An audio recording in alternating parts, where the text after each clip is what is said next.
안녕하십니까. 이해란 TV 오늘 진행을 맡은 임수환입니다.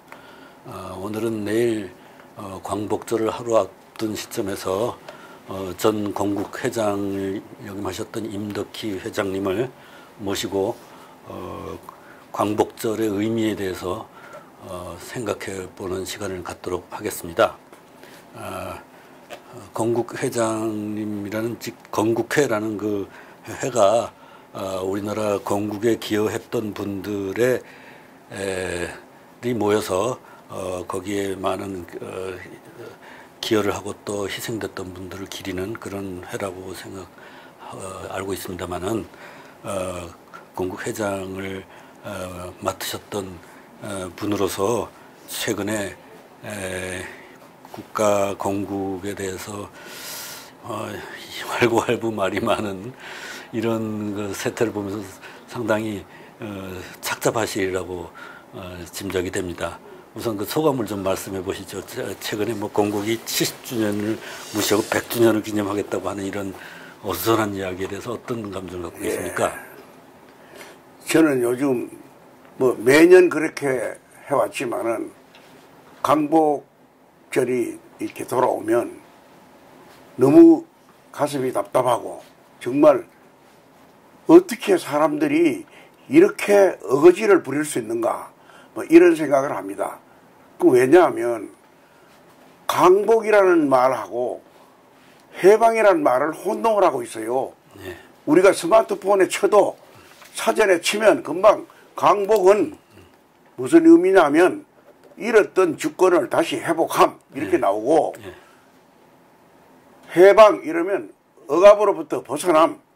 근데 우리가 1945년도 일본이 2차 대전에서 패망하면서 우리를 식민지에서 해방된 것은 맞습니다. 그런데 지금 올해를 광복 73주년 이렇게 얘기하는 무리들이 있는 것 정도라면 괜찮은데 대통령도 그런 소리를 하고 상당한 유시층에 있는 사람들이 광복 73주년이라고 얘기를 하거든요. 분명히 얘기를 하면 광복 70주년이 맞습니다. 건국이라는 역사를 말살시키기 위해서 의도적으로 그렇게 얘기하는지 모르지만은 광복은 1948년 대한민국이 헌법을 제정해서 공포하고 8월 15일 날 대한민국이 건국되었음을 세계 만방에 선포한 날이 1948년 8월 15일입니다. 그러면 미 군정청으로부터 주권을 되돌려 받은 그 날이 바로 48년입니다. 그럼 그때부터 따지면 올해가 70주년입니다. 그런데 1945년에 광복이다. 광복 73주년이다. 그러면 미 군정 3년 동안은 주권이 없었는데도 그럼 우리는 뭐 미국이 통치하는 거는 우리 전 국민이 다 광복으로 인정을 하느냐. 그 반미 사상을 가진 사람들이 더 극성맞게 광복 73주년이라고 우기고 있거든요. 근데 이거는 말이 안 되고 특히나 우리 젊은이들에게 교육을 잘못 시키고 있는데 요새 젊은 사람들 스마트폰 안 가진 사람 없잖아요. 뭐 집안에 있는 국어사전 일부러 덜쳐볼 필요도 없이 스마트폰에 치면 광복 두 점만 치면 금방 해답이 나와요. 근데 이렇게 전 세계인이 보는 앞에서 억지를 부려가면서 지금 해방된 날짜하고 광복한 날짜를 제대로 표현 못하는 이런 참 안타까운 심정입니다. 이 우리 대한민국의 국민이라는 것이 부끄럽습니다. 예. 그 많은 사람들이 제각기 이제 다른 동기에서 아마 이걸 혼동하고 있는 것으로 보입니다만은 광복이라는 48년 우리 국가 독립을 그렇게 중요한 사건으로 인식하지 못하고 있다는 것은 다 공통된 것 같습니다. 아마 대부분의 사람들이. 그런데 해방 이후에 3년 이후에 우리가 독립을 했다는 것이 저절로 된 게 아니었던 그 사실이 있고 대단한 그 정치적인 투쟁에 의해서 독립이 된 것이었는데 그것이 어떻게 망각이 되어 있는 것 같습니다. 그 이승만 대통령의 건국에 대한 업적, 그 당시에 또 8개 청년단체로 조직되었던 우리 애국 청년들의 활동을 묻어버리고 싶은 의도에서 예.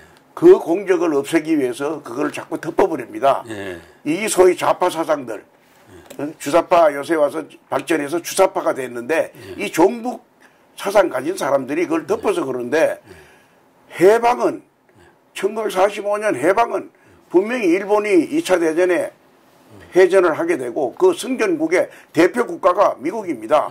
그 미국의 덕에 우리가 해방됐다는 것은 부인할 수 없는 사실이에요. 그러나 건국까지도 미국에서 해준 거 아니에요. 그건 아니죠. 예. 이승만 박사가 미국하고 건국 과정에서 얼마나 대립되고 서로 의견이 엇갈리면서도 우리 대한민국의 주권 국가를 세우기 위해서 많은 노력을 하고 그렇죠. 그다음 박은영이가 사전에 국민의 76% 이상을 지금 남로당으로 말이지 가입을 시켜놓은 이런 상태에서 소수의 청년 애국청년하고 국내 기반이 없는 미국에서 망명생활하던 이승만 박사가 와가지고 미 군정청하고 사사건건 대립해가면서 시대통치하겠다는 것도 물리치고 우리 자주 독립국가를 만들려고 얼마나 많은 노력을 하고 또 소위 남로당 공산당들을 척결하고 자유민주주의 건국을 했는데 이 공적을 무시하고 뭐 미국이 가만 앉아 있는데 우리 대한민국을 갖다 준 것 같이 건국 강복 이거 다 갖다 선물로 받은 것 같이 얘기하는데 이건 이승만 박사의 업적을 폄하하기 위한 고의성이 있다고 저는 생각합니다. 예, 예. 그 국가의 독립이라는 게 그렇게 뭐 어디서 선물로 뚝 떨어지듯이 그렇게 떨어진 역사의 사례는 없었는데도 불구하고 한국 사람들이 거기에 대한 분명한 인식을 못한다는 것은 앞으로의 국제정치적인 대응에서도 아주 그 비현실적인 인식 속에서 엉뚱한 선택을 계속 할 가능성을 남겨두는 것이기 때문에 그 역사의 현실을 분명히 알아야 된다고 생각합니다. 지금 우리나라의 소위 말해서 좌파 정부가 김대중 정부가 일기라고 본다면 이건 암으로 말하면 초기암입니다. 그 다음에 노무현 정부가 중기암이에요. 지금 문재인 정부는 말기암에 해당됩니다. 김대중 정권이나 노무현 정권 때도 건국을 1919년 3.1운동 때 선언한 독립선언을 기초로 해서 상해 임시정부 수립이 대한민국의 건국이다 이렇게 우기지 않았습니다. 지금 이거 엉뚱하게 이거를 우기려고 그러다 보니까 1948년 7월 17일 제헌절을 묻어버렸어요. 금년도 제헌절에 뭐 국기를 개항한다든가 기념식을 한다든가 이거 다 허지부지 그냥 넘어가 버렸어요. 대한민국 건국을 덮어버리려고 그러니까 제헌절부터 덮어야 되니까 지금 의도적으로 이렇게 하고 있는데 지금 소위 종북 세력들은 상해 임시정부만 부각하려고 상해 임시정부의 공적만 내세우려고 이승만 박사의 건국의 투쟁사는 자꾸 덮어버립니다. 그래서 이승만 박사 이러면 무조건 젊은이들에게 독재자. 이승만 박사가 솔직히 독재한 게 뭐 있습니까? 내가 누구 어떤 사람한테 물어봤어요. 이승만 박사는 독재자 이러길래 무슨 독재를 했냐 물어봤더니 대표적으로 3.15 부정선거 했지 않느냐 이걸 내세우더라고요. 그래서 알려면 좀 똑똑히 알고 얘기를 해라. 3.15 부정선거는 이기붕이가 자기 추종자들하고 저지른 제약이지 이승만 박사하고는 관련이 없는 일이다. 왜? 대통령을 했기 때문에 물론 광범위하게 따지면 간접적으로 책임은 있지만 당시에 상대 대통령 후보가 죽었기 때문에 자동적으로 무투표로 당선되게 돼 있는데 부정선거가 왜 필요하냐 말이야. 이런 엉터리 얘기를 해가면서 이 박사가 마치 대통령 하려고 부정선거를 저지른 주범인 양 이렇게 몰고 가는데 이거는 역사를 바로 인식을 해야죠. 세상에 말이지 억지를 써도 정도껏 써야 되고 역사의 기록이나 자치를 무시해가면서 거짓말하면 안 되죠. 그 우리가 이제 48년도에 그 건국을 하는 과정이 처음에 50선거라는 우리 역사 최초의 전 국민이 참여하는 보통, 비밀, 그 다음에 4대 그 보통선거, 비밀선거 이렇게 해서 그 완전한 민주주의에 의한 투표로 의회를 구성을 했고, 그 다음에 그 의회에서 헌법을 만든 게 이제 7월 17일 이제 지금의 우리가 제헌절로 기리는 것인데, 그 헌법은 우리 역사에 없었던 민주공화국을 틀로 만든 헌법이었고, 그리고 이제 8월 15일 날 그 헌법에 기반한 정부를 이제 수립을 했고, 그 정부를 수립하는 기념일 날 이제 대통령으로 선출된 이승만 박사께서 이제 그 취임 광복 기념식을 하시면서 민주주의, 그다음에 자유 이런 것들을 이렇게 강조하는 그런 연설을 했었습니다. 근데 이런 것이 우리 민족 역사에 아주 혁명적인 사건이었는데, 그리고 그러한 민주공화국이라는 그 혁명적인 그 건국으로 해서 오늘날 우리가 이렇게 자유롭게 방송도 하고 이런 것이 다 기틀이 마련됐는데, 그분을 가지고 이제 민주주의를 말살한 사람으로. 우리나라에 민주주의의 경험이 있는 사람이라든가 민주주의 공부한 사람이 누가 있습니까? 아, 우리가 2조 왕조 국가에 있다가 일본 사람들한테 나라 뺏겨가지고 식민지 통치 받다가 그 다음에 갑자기 2차 대전이 종전과 동시에 우리가 해방이 됐는데 민주주의 누가 합니까? 학교에서 배웠습니까? 누구한테 들어서 배웠습니까? 민주주의를 아는 사람은 이승만 박사밖에 없는 거예요. 민주주의 세계에서 제일 잘 되는 나라 미국에서 공부하고 미국에서 민주주의를 체험하면서 내가 앞으로 우리나라 독립이 되면 내가 대한민국의 민주주의 국가를 건설해야 되겠다. 이런 각오를 하고 자라온 사람 아니에요. 그런데 상해는 민주주의 한 나라 아니에요. 거기에서 독립운동을 했지만은 민주주의 배울 기회가 없습니다. 상해에서. 그리고 상해 임시정부를 가지고 자꾸 임시라는 거는 이미 그게 이름 자신들이 만들어 놓을 때도 상해 정부 이렇게 안 하고 상해 대한민국 정부 이렇게 안 하고 상해 임시정부라고 이름 붙였잖아요. 임시란 거는 건물을 짓기 위해서 임시 건물을 막사를 만드는데 그게 건물이 될 수 있나요? 그게 빌딩이에요. 그리고 국가라는 것은 국토가 있어야 되고 국민이 있어야 되고 주권이 있어야 되고 외교권이 있어야 되는 겁니다. 그러면 이 4대 조건을 갖추지 못했잖아요. 국토도 없고 국민도 없고 단지 주권을 자기네들끼리는 본국에 미치지 않더라도 주권이 있다고 치더라도 외교권도 제대로 못 가졌습니다. 유엔에 나가서 발언권도 못 가진 거고. 그러면 1948년도에 우리가 대한민국 세우는 거는 이승만 박사 혼자 대한민국 내가 세우겠다 이렇게 해서 만든 나라가 아니고 유엔에서 정식으로 대한민국이라는 나라가 신생공화국으로 태어날 수 있도록 정부 수립을 해라 하고 의결을 한 겁니다. 유엔에서.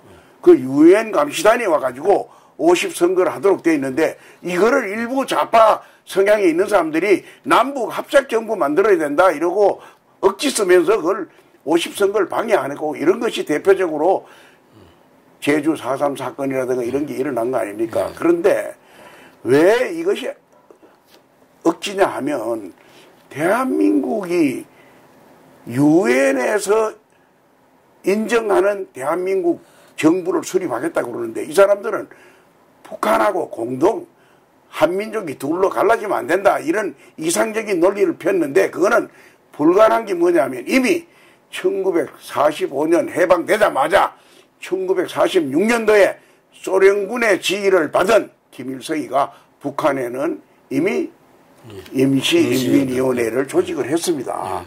그래가지고 47년도에는 임시라는 이름도 다 띄고 북조선 인민위원회를 만들어가지고 공산당 정부를 만들고 군인까지 다 조직을 했어요. 그렇습니다. 그래서 김구 선생이 북한에 가서 협상하러 갔다가 돌아와가지고 미국 대사가 왜 당신은 50선거를 끝까지 반대하느냐?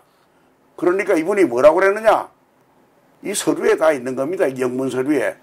북한에 가보니까 이미 정부 다 수립이 됐고 군인이 50만이 조직되어 있는데 여기에 또 나라 만들면 남북 전쟁할 거 아니냐? 동족끼리 전쟁해서 되겠느냐? 이렇게 반대 이유를 얘기를 했어요. 그러면 그 사람들 논리대로라면 그 북한 정부에 그냥 따라가자는 얘기 아니에요? 공동정부도 아니죠. 이거는 북한은 공산당 미리 생겼으니까 그 정부 그냥 따라가자는 얘기인데, 만약에 역사의 가정이라는 게 있어서는 안 되겠지만은 그때 그냥 그렇게 북한 정부에 그냥 따라갈 수 있었다면 이 나라 꼬라지 뭐가 되겠어요. 이승만 박사가 피나는 투쟁을 해서 대한민국 자유민주주의 국가를 건국한 것이 오늘의 세계적인 자랑할 만한 정말 성공국가가 이렇게 이루어졌고, 우리 후손들이 얼마나 지금 화롭게 잘 살 수 있습니까? 이거는 누가 뭐라 하더라도 이승만 박사의 그 공로를 잊어서는 안 되는 겁니다. 그런데 지금 자꾸 이거를 폄하하려고 그러고, 심지어는 대통령이라는 사람이 억지로 말이야, 내년도에 2019년도에 건국 100주년 기념식을 하겠다, 이런 얼빠진 소리는 되지 않는 소리입니다. 이게 어떻게 해서 건국 100주년이에요. 그러고 그렇다면 상해 임시정부의 초대 대통령이 누구예요? 이승만입니다. 그럼 우리는 이승만 건국 대통령이란 말 못 쓰게 묘소에다가 비석을 대한민국 건국 대통령이라고 세워놓은 거를 빨갱이들이 가서 그걸 우기는 바람에 그 옆에 땅에 묻어놓고 초대 대통령이라고 기록을 했어요. 왜 초대 대통령입니까? 그러면 건국 대통령이라고 그러지. 건국절 1919년 상해 임시정부 건국일이 건국이라면 건국 대통령이죠. 근데 역사를 이렇게 토막질해가고 칼질해가면서 자기들한테 편리한 대로 조작해서 만드는 거는 이건 있을 수가 없죠. 이건 역사에 큰 제약을 범하는 겁니다. 역사는 있는 그대로, 자치 그대로, 실적 그대로, 현상 그대로를 후손들에게도 가르치고 인식을 해줘야지 이걸 만들어내려고 그러면 안 되죠. 근데 그 임시정부와 이제 48년 건국한 대한민국과의 관계에 대해서 이 정부가 뭘 좀 혼돈을 하고 있는 것 같습니다. 말하자면 이승만 대통령이 48년도에 이 나라를 건국했지만 이분이 임시정부를 부인하는 사람이 아니고 자기가 임시정부를 계승한다고 스스로 생각했던 사람이거든요. 그렇죠. 그래서 48년도 8월 15일 날 광복 기념식을, 독립기념식을, 정부 수립 기념식을 하는 그 연설문을 읽어보면 연설문 끝말이에 날짜를 어떻게 표기했냐면 대한민국 30년 8월 15일 이렇게 표기해놨습니다. 그러니까 임시정부 때 19년부터 기산해서 금년에 30년이다. 이렇게 그걸 해놓은 겁니다. 그러니까 이분은 분명히 자기가 임시정부를 우리가 이 박사를 비롯해서 모든 우리 대한민국 국민이라면 국민의 자존심을 세우기 위해서라도 상해 임시정부부터 뿌리를 치는 게 역사적으로는 우리 좋죠. 그러나 민주공화국을 헌정하에 민주공화국을 수립한 건국한 날은 1948년이 맞다 이렇게 인정을 해줘야죠. 그리고 상해 임시정부가 왜 정통성을 무시당하고 있느냐 하면 우리나라 38 이북에는 소련군이 진주해서 일본군을 무장 해제하고 38 이남은 미군이 와서 무장을 해제했는데, 그럼 이때 미 군정청이 임시로 우리 통치권을 행사하고 있었습니다. 미 군정장관이. 그러면 상해 임시정부 사람들이 한국에 기항할 때 임시정부를 가지고 간판을 가지고 들어오려고 그럴 때 안 된다 그랬습니다. 왜 안 되느냐? 이거는 솔직히 너무 분열이 돼 있었기 때문에, 그것도 그때 이미 하면 상해 임시정부도 좌우 분열이 돼 있었습니다. 통일된 의념을 가지고 대한민국 세운다 그러고 왔으면 지금 군정청에서는 누군가 권력을 인계받을 단체가 없어서 못 주는 판에 상해 임시정부가 당당하게 한 덩어리로 들어왔으면, 아 그럼 당신들이 우선 한국의 통치를 임시로 맡아라, 그러고 나라 세우라 이렇게 했을 텐데, 임시정부 요인들이 갈라져 있기 때문에 이거를 그냥 받아들일 수 없는 거예요. 좌파들이 오히려 더 많다시피 할 정도로. 그래서 미 군정청에서는 개인 신문으로 들어라, 임시정부라는 간판 가지고는 들어올 수가 없다, 이렇게 딱 막은 거예요. 그러면 그때 이미 임시정부 다 해산된 겁니다. 그럼 우리가 역사로 거슬러 올라가서 아이 고종황제가 일본한테 다 나라 뺏겼는데 그 되돌려 올려가지고 그러면 없어진 나라를 그럼 고종황제 세워야 될 거 아니에요. 네, 그 말씀은 이제 뭐 일리가 있습니다만은 제가 보기에는 미국이 이미 신탁 통치의 그 보관을 갖고 있었기 때문에 임시정부를 인정해 줄 수 없는 입장이었던 거고요. 그런데 신탁 통치안은 당시 상황으로 봐서 진주했던 뭐 그때 참전 유엔 동맹국을 제외한 소련과 미국이 미소 장관들이 모여가지고 이거 한국을 어떻게 할 거냐 보니까 정권을 이어나갈 만한 주체 세력이 없단 말이야. 그래서 이것을 신탁 통치를 하자.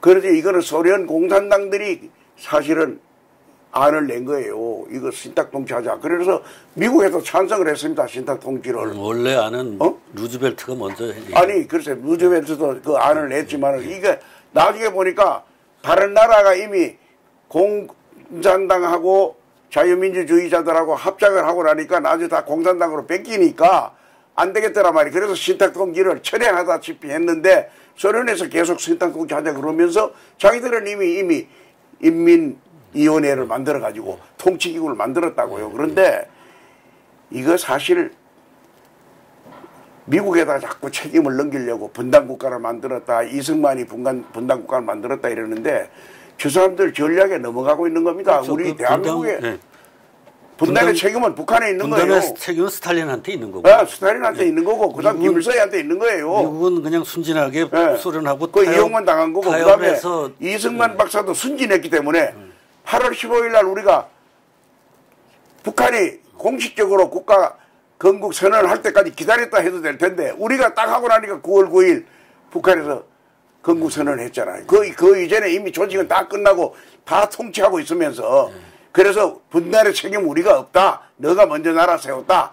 근데 이거는 역사적 기록이 다 나와 있으니까 그 누구도 거짓말 못하는 거죠. 일단은 이제 그 아까 말씀하신 것처럼 이승만 대통령이 혼자 한 게 아니고 이제 국제적인 지원을 받았다고 말씀하셨는데 이제 제가 알기로는 국제적인 지원뿐 아니라 국내에서도 지지 세력이 많이 있었고 그것이 이제 그 임시정부 요원들 중에서도 이제 극단적인 사람들이 아닌 사람들 이시영 뭐 이범석 신익희 이런 분들이 이제 다 지지를 했고 또 국내파들 중에서도 그 김성수 또 그 누굽니까 저 동아일보를 대표했던 이런 분들이 이제 임시정부 봉대 해서 다 이승만주의로 해서 모여서 그래서 이제 국회에서도 항상 의장을 뽑아도 이승만 대통령이 선출되고 대통령을 뽑아도 이승만 대통령이 선출되는 거는 그 지지 세력들이 많이 있었기 때문에 그렇게 된 거 아니겠습니까? 국제적인 힘. 그래서 이거는 어떤 이승만 대통령이 혼자서 했다기보다는 국내에 그 공산주의를 싫어하는 그리고 공산주의를 소련의 식민화로 생각하는 많은 민족주의 세력들이 지지를 해서 세운 정부다. 그렇게 저는 인식을 하고 있습니다. 지금 그 더불어민주당의 역사를 쭉 이렇게 거슬러 올라가면 시조가 신익희 조병옥으로 이어지는 그렇습니다. 그 원민주당 아닙니까?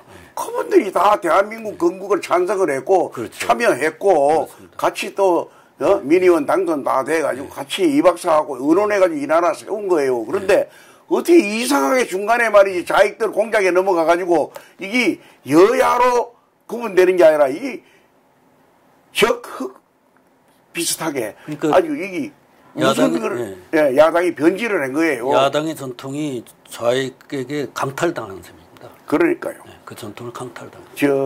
제가 건국회장을 했으면서도 쭉 보니까 건국회 회장도 야당 쪽에 말이지 여기 거물들이 김영삼이를 비롯해서 뭐 다 자문위원회요. 노승환이 무슨 김재강이도 회장까지 하고 전부 야당들이 오히려 신민당으로 변질해서 이런 사람들이 오히려 건국회를 맡아가지고 대한민국 건국을 자랑스럽게 얘기하고 이렇게 했는데 요즘 와가지고 자꾸 건국을 묻어버리려고 이 의도는 제가 추측컨대는 앞으로 통일이 됐을 때 정통성을 뭘로 이어갈 거냐 그 지금 북한 내 건국을 이어가고 싶은 의도가 숨어 있지 않느냐 그렇게 봅니다. 이 불순한 의도 때문에 지금 뭐 구구절에 대통령을 뭐 초청한다, 뭐 대통령이 참석할 의향이 있다. 아니 이 나라의 건국일을 무시하고 아니 북한의 건국만 인정한다고 하면 이 나라가 뭐 대한민국의 정통성 인정하는 겁니까 이게? 이거 말할 여지도 없는 거예요 이거는.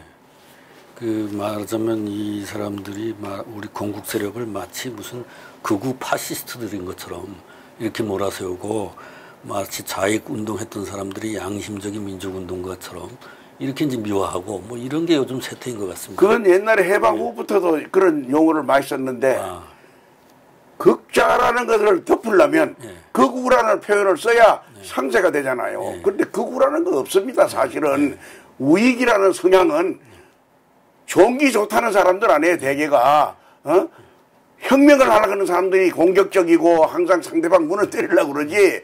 아니 그냥 이대로 좋다. 그냥 서서히 우리가 변화해가면서 발전해가면서 살아가자 이런 생각 가진 사람들이 보수 성향이고 그 사람들이 우익인데 뭐 우익이 극우가 어디 있습니까? 극우가 아니 공산당 극우가 심했으면 다 때려 몰살시켜버리지. 뭐하러 오늘날 이렇게 공산국가가 되도록 그냥 놔두겠어요?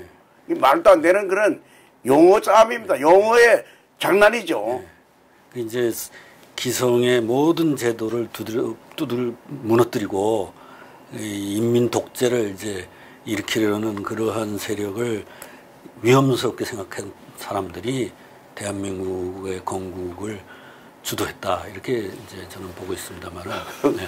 그러니까 지금 이 국민들이 더 문제인 게요. 그 용어 사용 전술이 아주 능한 사람들이 소위 주사파들이에요. 근데 평화라는 거는 그냥 공짜로 얻어지는 평화가 없습니다. 힘이 뒷받침됐을 때 평화를 지킬 수 있는 거지. 힘없는 놈은 아무리 평화를 외쳐도 총 맞아 죽으면서 평화하면 뭐 하는 겁니까 이거는. 그러니까 이거는 평화라는 그 달콤한 용어를 가지고 전쟁이 나냐 평화가 나냐 이러면 어떤 국민학생한테 물어봐도 평화가 좋다 그러죠. 근데 이 평화라는 말을 가지고 사람을 유혹하면 안 되죠. 평화를 지킬 수 있는 뒷받침이 되느냐 준비가 되느냐 이게 중요한 거고, 그 다음에 또 한 가지는 평등 이러는데 이 평등이라는 거를 하려면 자유하고는 상반되는 겁니다. 자유를 통제하지 않고는 평등을 이룰 수가 없잖아요. 이 사람 거하고 이 사람 거하고 공평하게 놀아주려면 강제가 들어가는 거 아니고 자유라는 거 인정 안 되는 겁니다. 그러면 자유가 더 소중한 거냐 평등이 소중한 거냐 하는 거를 놓고 따질 때 어느 것을 선택해야 되느냐. 우리는 자유를 선택한 겁니다. 그러면 자유를 선택하고 보니까 뭐 빈부나 소득의 격차가 너무 심하다. 이거는 제도적으로 보완하면 되는 거예요. 지금도 상당한 부분 지금 의료보험 하나만 보더라도 병원의 치료비를 상관해서 돈 내는 게 아니라 소득 기준으로 의료보험비 내잖아요. 그러면 10,000원 정도 내는 사람이 있는가 하면 200만 원, 300만 원 내는 사람들 있잖아요. 그러면 200만 원, 300만 원 내는 입장에 있는 사람은 차라리 보험 안 하고 아플 때 병원에 자기 돈 부담해서 가면 훨씬 더 이익이에요.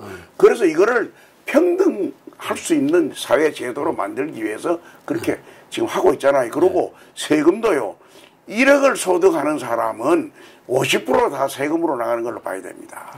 집에서 물고 있는 주민세 소득세까지 물면 1억 월급쟁이라 그러면 5천만 원 세금이에요. 그러면 100만 원 버는 사람도 500원 내면 예를 들어서 1억 버는 사람도 500만 원 내면 될 거 아니에요. 그런데 그렇게 안 하고 이 평등을 유지하고 사회복지비를 있는 사람 부담시키기 위해서 지금 그렇게 하고 있는데 이거를 제도적으로 더 보완한다 하는 거는 공감이 가지만은 강제로 평등하겠다.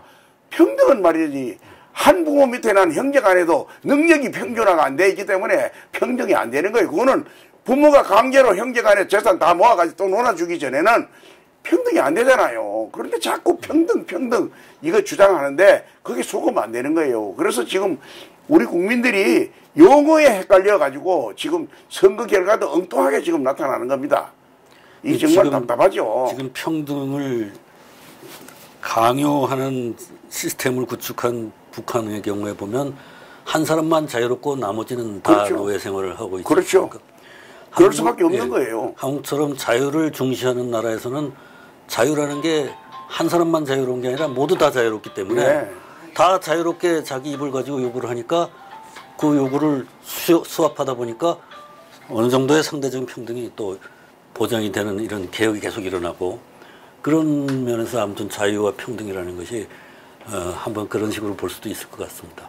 근데 이런 것들을 우리는 이 지금 좌익 사람들은 마치 이승만 대통령이나 그 건국의 지도자들이 자기네 기득권을 지키기 위해서 공산주의를 반대했다 뭐 이런 식으로들 자꾸 얘기를 하는데 제가 역사를 연구를 해본 바에 의하면 이분들은 이미 일제시대 우리 시간적으로 일제시대에 해당하는 그 시대에 해외에서 독립운동을 하면서 이미 다 겪어보신 거예요.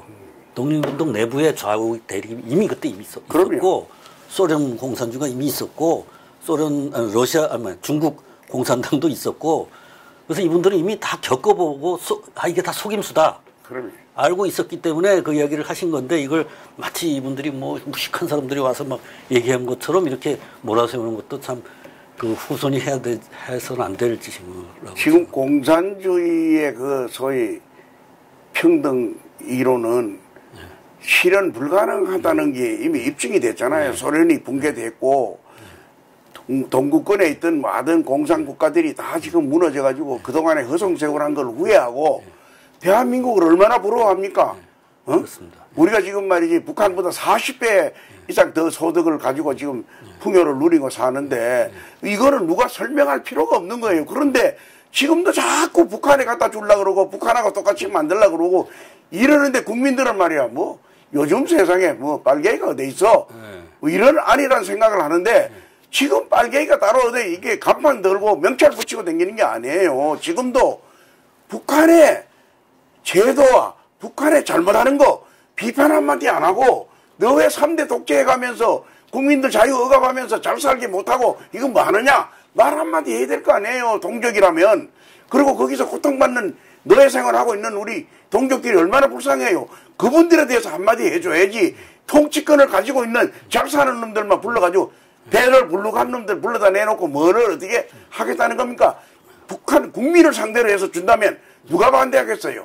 바꾸는 우리 동포를 밥 한 그릇 준다는데 반대할 사람 있어요? 그렇습니다. 근데 이거 통치권을 유지하는 데 도움되는 일을 자꾸 하고 무슨 석탄을 몰래 들어오고 뭐 쌀을 몰래 갖다 줬느니 별의별 지금 흉흉한 말이 돌도록 이렇게 만들어가지고 이 나라가 신뢰가 있겠느냐고요. 국제사회에서도 그렇고 국내 국민들 상대도 이래가지고는 안 되죠. 그러니까 이제 남북 관계에서도 보면 항상 속임수로 접근을 하고 그리고 자기네들이 무슨 그 김정은이나 시진핑이도 공산주의 이론을 지금 믿고 있지 않은 것 같아요. 그냥 자기 남북 권력을 관계 위해서 현재 지금 우리가 통일이나 남북 대화 뭐 평화 유지 이게 핵심 주제가 아니에요.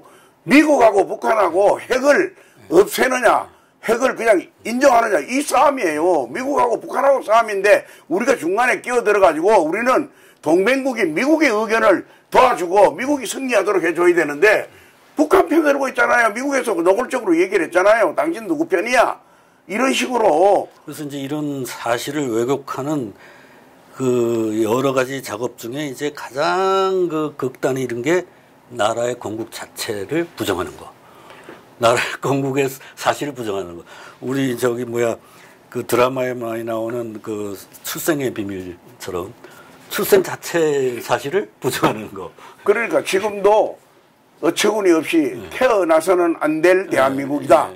이렇게 잘 사는 대한민국에 살면서 누릴 거 다 누리면서 대한민국은 안 생겨야 될 나라라 있다고 생각을 하고 앉았으니 이 사람이 이 나라 백성 자격이 있어요. 이 나라 국민이 아닙니다. 그러니까 누가 뭐라 그래도 우리 대한민국 국민보다도 전 세계인이 부러워하는 나라입니다. 대한민국 부러워하고 정말 대단한 나라다. 어째서 해방 후에 많은 나라들이 다 해방한 나라들이 대한민국같이 저렇게 발전한 나라가 없는 거예요. 영국이 200년 동안 이룩한 근대화 사업, 미국이 100년 동안 이룩한 사업을 우리는 20년, 30년 만에 다 해낸 사람들이에요. 이렇게 훌륭한 대한민국을 왜 역사를 부정하고 과거에 우리 선조들이 잘한 일도 다 묻어버리고 자꾸 북한에만 매달려가지고 그게 그냥 비유 맞추는 소리나 하고 말이야. 전방에 말이지 대치하고 있는 군인들까지 다 빼낸다 이러니까 국민들 얼마나 불안해요. 이따위 짓을 하면서 말이야 대한민국을 이끌어간다 그러면 이거는 정말 나폭 운전이 아니라 이거는 말이지 완전히 미친의 운전이에요. 나라 이렇게 하면 안 되죠. 예. 정말 그 대한민국이 없었으면 30년 만에 근대화 사업을 완수하는 그 불가능했겠죠. 예, 저는요 정말 자랑스럽게 이 나라의 후손으로 태어난 게 자랑스럽고 정말 행복하다고 생각합니다. 저는 말이야 가진 거는 없어도 이 마음만은 정말 우리 조상들이 잘했다. 우리가 선택을 잘했기 때문에 자유대한민주주의 대한민국 민주공화국을 건국했기 때문에 오늘날 이와 같은 세계적인 대한민국 10대 경제대국으로 말이야 발전할 수 있는 기틀이 마련됐다. 그러면 이분들 우리 존경해야죠. 그러니까 누가 뭐라 하더라도 우리 국민들은 속아 넘어가서는 안 됩니다.